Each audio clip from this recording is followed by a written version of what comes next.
Hey, good morning, everybody. This is Charles Folkart on March the 3rd, 2017. And I want to welcome everyone, especially those new here, and I would encourage you to subscribe. And I want a special welcome to those of you who have already subscribed. When we get to the 1,000 mark, there's a lot more things that we can do together. And as I've mentioned previously, I want to create the mastermind and work on the mastermind concept.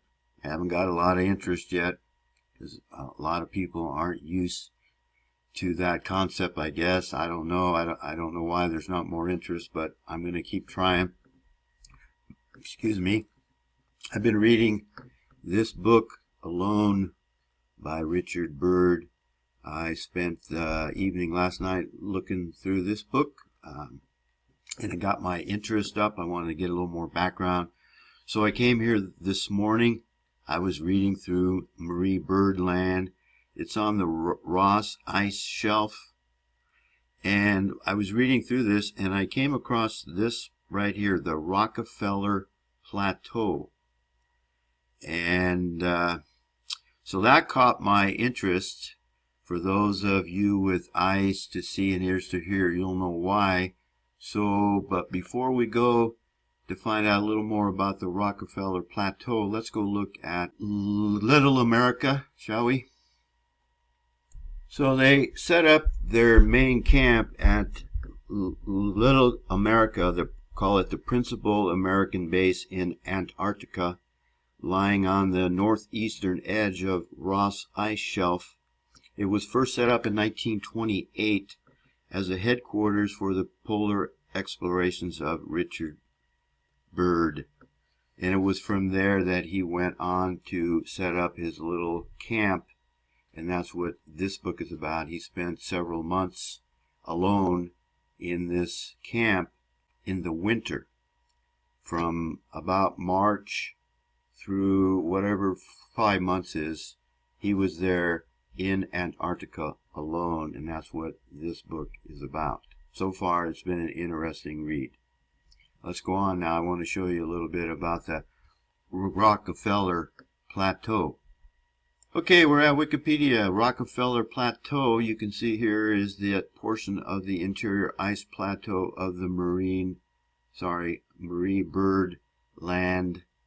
I won't read all that. You can come back if you're interested. It was discovered by Rear Admiral Richard Byrd in 1934 and named for John D. Rockefeller, patron of the Byrd expeditions. So Mr. Byrd was in debt or indebted to John D. Rockefeller. Now, don't you find it interesting, like I do, that these Rockefeller types, they have their fingers everywhere, don't they? They're involved, and here we are, you know, how many years later, 80, 90 years later, and Antarctica is in the news big time, all right? And I was here looking at this map or image of the Ross Shelf, the Ross Ice Shelf, the Rockefeller Plateau, and I saw this right down here, the Sulzberger Ice Shelf. So, Rockefeller's not the only one down there, right? So let's go have a look at Mr. Sulzberger, shall we? Reminds me of Zuckerberg. Tell you, these people are everywhere, aren't they? And I'm at Wikipedia again, and you know, a lot of us call Wikipedia Jewpedia. I'm telling you, these people are everywhere, aren't they? We can't get away from them. They control almost everything. But here we are at the Sulzberger Bay, and it was discovered by the Byrd Antarctic Expedition December 5th to 1929, and named by Byrd for Arthur H. Sulzberger, publisher of the New York Times. A lot of people call that the York Times, a supporter of the Byrd expeditions in 28 and 30 and 33 to 35. So Rear Admiral Byrd is also in debt now to not only Rockefeller but Sulzberger.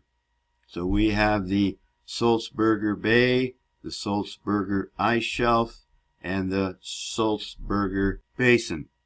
I find that pretty interesting, folks. How about you? So before we leave here we got on this little map here, we got the Ross Ice Shelf, we got the Sulzberger Ice Shelf, we have the Sulzberger Bay, and we have there's one more here. Where is it? Oh, I see. It's not there because it's an undersea basin, and that's why it's not shown on the map. But there we are, Mr. Sulzberger. And let's go find out a little more about him, shall we? Alrighty, Mr. Arthur Hayes Sulzberger was the publisher of the New York Times from 1935 to 1961. During that time, circulation rose from 465 to 700,000.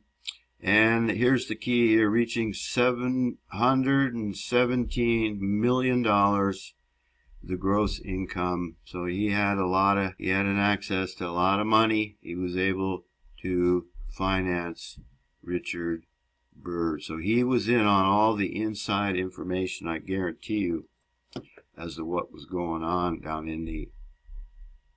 in Antarctica. Some of you critics of me, when I say the Antarctica, you're all over me. There's some really small-minded people in this world, isn't there? So real quick, let's come back to this map. We got the Jewish Rockefeller Plateau. We have the Jewish Sulzberger Plateau, both wealthy Jews. And I was looking at this map. Here we have Roosevelt Island. There's another Jew, got a name down there. And we got Franklin Island. I'm not sure if that's connected or not, but these Jews are all over the Antarctica, folks. So back here at Jewpedia, I wanted to show you, on one of the maps somewhere, I saw this Churchill Peninsula. It's on the Antarctica, and he was most of you know, he was the Prime Minister of the United Kingdom and leader of the War Cabinet in 1943. So he also is Jewish. His mother's side of the family was Spencer. So he was knighted. He's a Sir Winston Leonard Spencer Churchill, and of course they like to honor their own. So he got the Nobel Peace Prize, or the Nobel Prize in Literature. And if you read through his book, he doesn't mention the Holocaust at all in his account of the World War II.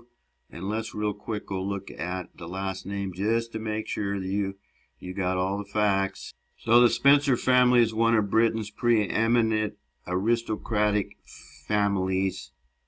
And you can come back if you want and read that on your own. So Mr. Churchill, Sir Winston Churchill, is in the same category as Sulzberger and the Rockefellers. And let's move on, shall we? So I'm going to save the best for last, and this is not the last, so don't go away. Stay here with me. So we got another island. Hearst Island is an ice-covered, dome-shaped island lying off the coast. I'll let you read all that. It was named Hearst Land for William Randolph Hearst, who helped finance the expedition.